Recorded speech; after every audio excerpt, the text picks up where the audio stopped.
Andrew Neil, 73, lashed out at Prince Harry over his claim he killed 25 Taliban while serving as an army helicopter pilot in Afghanistan. The broadcaster predicted that the confession, made in his upcoming memoir, Spare, will do him the most long-term damage by far.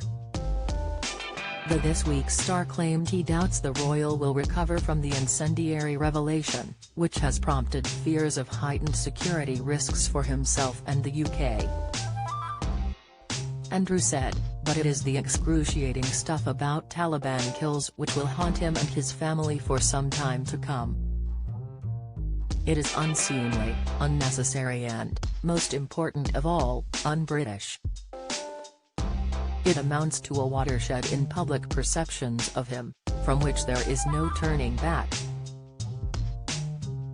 Even the Americans, hitherto far more sympathetic to Harry and Meghan than the Brits, are turning on him." Andrew went on to say it was unsavory of the Duke to be proud of kills made from the world's most advanced and sophisticated attack helicopter when the enemy was armed largely with Soviet-era AK-47 rifles. In his new column for the Daily Mail, the journalist went on to accuse Harry of breaching the long-standing convention among British military veterans of all ranks that they don't talk much about the wars they waged, and never about kills. Since Harry's alleged claims were made public, Taliban leaders have lashed out at Harry's assertions in his new bombshell book Spare that he killed more than 24 Taliban fighters who he regarded as chess pieces to be taken off the board. One leader branded the Duke of Sussex a loser, while another accused the 38-year-old of war crimes. Anas Haqqani took to Twitter today in the wake of the explosive claims made in the prince's memoir, where he has, unusually for a former soldier, chosen to reveal a body count stacked up during his second tour of Afghanistan as a gunner in Apache attack helicopters. Mr. Haqqani, a leading figure in the Haqqani network, part of the Taliban in Afghanistan, expressed his outrage at the Duke of Sussex's comments. He wrote on Twitter, "The ones you killed were not chess pieces, they were humans, they had families who were waiting for their return.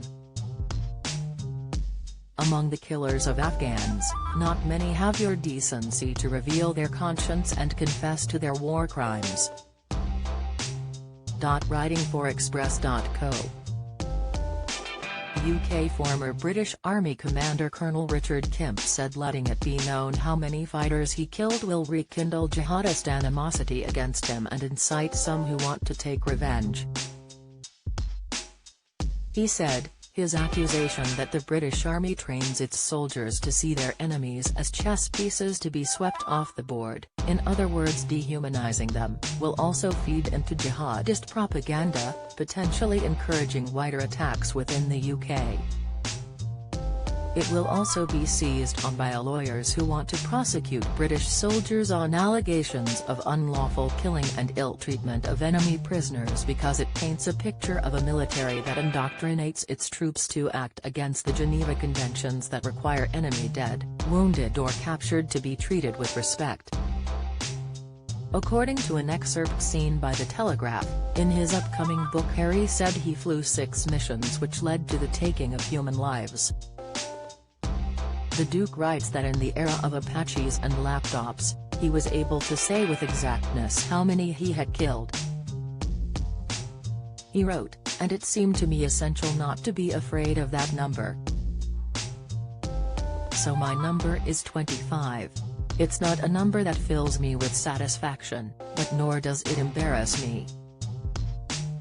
In episode 3 of the Sussex's Netflix series, Harry says of his military service, 2 tours in Afghanistan, flying Apache helicopters on a military base means that you grow up pretty fast.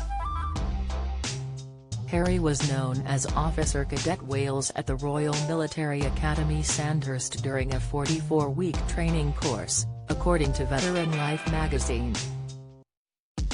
After training, he received his commission as an officer in the British Army, joining the Blues and Royals.